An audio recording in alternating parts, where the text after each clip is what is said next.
All right, we are joined here by Timbers General Manager Ned Grabavoy. Ned, thank you for joining us. Go ahead and just start us off with your thoughts on this weekend's season opener. Yeah, thanks a lot, and thanks for everyone joining us today. Obviously, a really, really exciting week with the start of the 2025 season, but also the 50th anniversary of the club. So, exciting times for Portland Timbers, and obviously we're excited for this weekend's match. Okay, we'll open it up to questions. Does anyone want to start us off up here? Ned, Merritt kind of mentioned it that you guys might not be done in this window before the summer. If a player comes in or not, is there a certain aspect of the squad that you're looking to strengthen? Yeah, I think so. Right now, I would just say we have increased flexibility after obviously the big move and the big trade of Evander, just with the ability to convert some of that cash to general allocation money opens up, I would say increased budget to strengthen the squad if needed. In terms of where we look to do that, I would say we've obviously got to monitor a few things. Some of that's how we start the season. Some of that's injuries. We'll look to assess those going forward. We'll look to do that in a few different areas, but we'll also keep a pulse on the team and monitor, how we start the season. This is kind of a fairly open-ended one, but last year you guys were a team that could score a lot of goals. You were a team that could allow a lot of goals. Where's the kind of the happy medium that you guys are looking for this year, and what's your expectation for kind of what the look and feel of this team on the pitch is? Yeah, it's a great question, and I think some of that answer, as you said, an open-ended question a little bit, will be the product on the field and what we see from the team over longer stretches. Certainly last season at times, and even for, I would say a majority of the season, we probably had one of the most, dangerous attacks and exciting attacks, with multiple players that could hurt you in different ways. But we did concede way too many goals. And even just how we conceded those goals, the defensive set piece issues, I think that were glaring for us, when looking at the average across the league. Right now, I think you see a team in some of the additions that we've made where we're probably a bit more dynamic. I think we're a bit more athletic. We're stronger. We're faster with some of the players that we've added as well. Obviously, as we head into the beginning of the season, getting Da Costa up to speed and trying to work through the work visa stuff there. A little bit of an injury to Santiago Moreno. I think we're missing a little bit of the creativity and a little bit of that special quality that can make a difference. So I think we've got a team that can do both things and can press higher up the field and turn the ball over and create goals that way as well. So hopefully there'll be a little bit more balance to what we do. But certainly I think when you look at last season, even though we were very, very aggressive in the way that we approached games and we tried to attack and get on the front foot because that's how the team was built, we had some special players, obviously, that could make a difference. It did at times leave us a little bit susceptible in the back in terms of the conceding of goals. Ned over here, trying to replace a all-star caliber player, MVP caliber player. What was it about Da Costa that set him apart from other players, and why you guys sought after him, and just what does he bring to the table? Yeah, I think a lot of it's timing. I really do. And in some ways, while they're different players, they're very different players, I can see some similarities with the timing.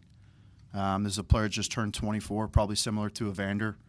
When we first brought him here, questions of, what was next in Evander's career at the time. Is he going to jump to a higher league in Europe? And he saw the opportunity in MLS being a great one for him and join the Portland Timbers in MLS. And I see the similarity here with David Da Costa, who's been playing at a high level, was at a club where he grew up, was an academy player, and played a big role for them. They had a coaching change, and some of his minutes, and consistency and playing time started to dip and drop a little bit. So I think that he sees this as a big, big opportunity as well, to play regularly, to take on a bigger role. He's a kid, as everyone will see. I call him a kid because he's still young but looks even younger than he is. It's just so easy for him. The game comes natural. And I think in this league, hopefully the plan is, with him playing regularly, getting him on the ball as often as possible, that love of the game will come out. And I think he's someone that can have a real difference with the qualities that he has, within our group. Ned in the back, Guillermo Mota with K2 News. Piggybacking on Orlando's question, fans seem to be divided on whether it was a good move to sell Evander or it was a bad one. In your eyes, what do you tell the fans on the compromise of yourself to this team, but the city? Yeah, well, I think it's probably not a surprise that a large group of people, there's a division on how people see things, right? People are going to look at that.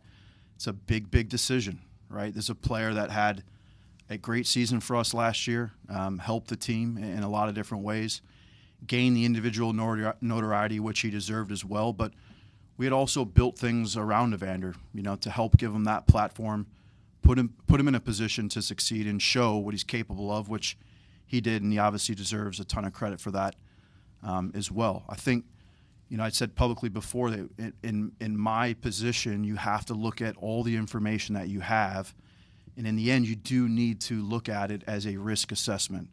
What is the risk to the downside, and what is the risk, to potentially to the upside? And I think with what we knew and where we were at, even in trying to go through an off season and continue to try and mend relationships and continue to try to find what was going to work best for everyone, I think it became clearer and clearer as we moved through the new year, including the fact that I felt we had a very, very talented player who was fully on board and committed. Once we started to get into, I would say, advanced negotiations with some other clubs, and some of the figures started to come back to us, we felt that it was necessary for the group to move on, to have that clarity, to have a fresh start with a new player. Certainly I can understand there's always going to be questions. It's professional sports. My opinion, that's the beauty of it. But at the end of the day, I think for us and for myself personally, assessing everything that I had in front of me, I felt it was best to make a decision to change.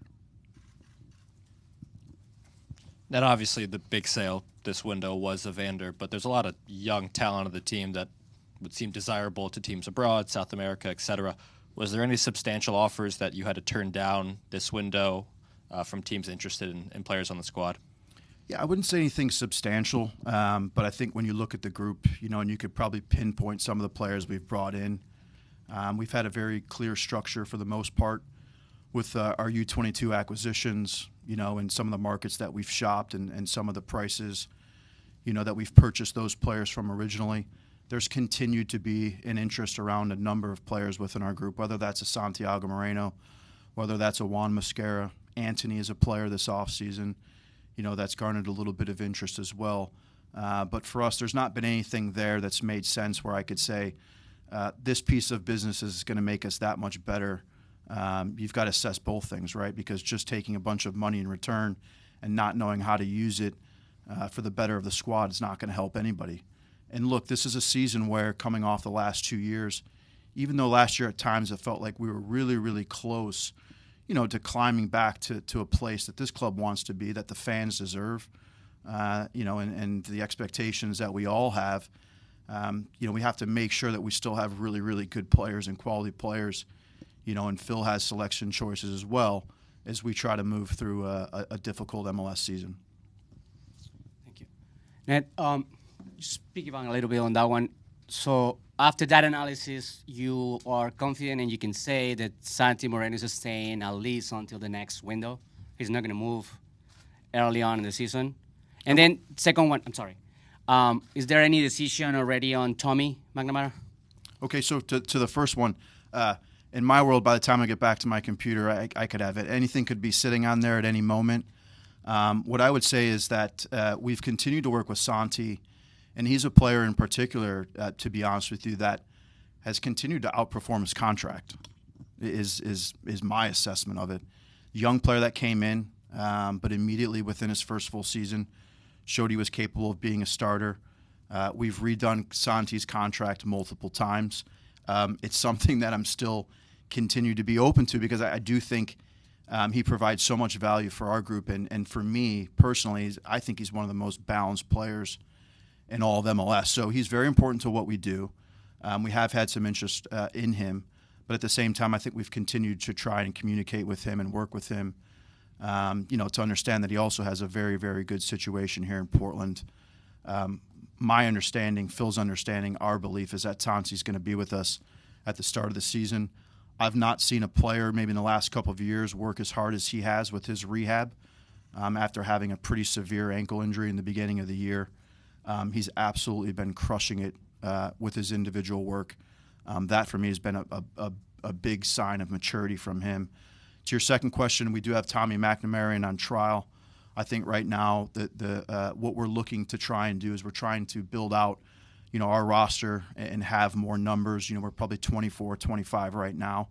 So we're assessing a number of opportunities, and with Tommy specifically, we should be in position by the beginning of next week to make a decision one way or the other. Okay, we'll take one last question. What was the market like for Evander? Did you have multiple teams making offers for you guys? Was there a bidding war? Like, how did you guys ultimately come down to Cincinnati for that?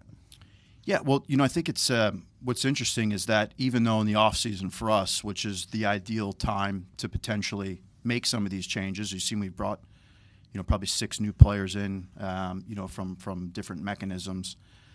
It's not always the best time, for other markets, whether that's Brazil, where he's obviously had interest, whether that's from some other leagues in Europe. I think the really challenging thing in Evander's situation in terms of assessing the potential sale that people need to understand is that he has had lofty expectations for salary stuff as well, in line, I believe, with what probably was previously on the table for him here in Portland. And so it makes it challenging to find a big transfer fee figure in return for a club that also has the ability to pay him, $4.5 million a year potentially. So I think we had a lot of strong interest from a few clubs specifically in Brazil, a little bit in Mexico. Those things didn't really transpire the way that we thought that they might. And then obviously as we hit the new year and clubs in MLS started to become aware of this new, initiative where you could trade players for cash, there became an immediate market, and I would say at figures where we needed to think seriously about potentially making a change. I don't think it's a secret to anybody else. I know we've got Evander in Portland, so we're specifically thinking about Evander in Portland, but I can't remember a time in MLS where I've seen 5, 6 of the league's top 10 players arguably leave, and they're on a different club, either in MLS or abroad. And so there was some musical chairs there being played at the highest level throughout MLS. I would commend our club, and applaud the others that were involved to stay patient and have an understanding a little bit, the position that we were in. I'll give Phil credit for that as well. And like I said, in the end, I think it was a decision that made sense for us to act on. Okay, we're going to wrap it there. Thanks for the time, Ned. Thanks a lot.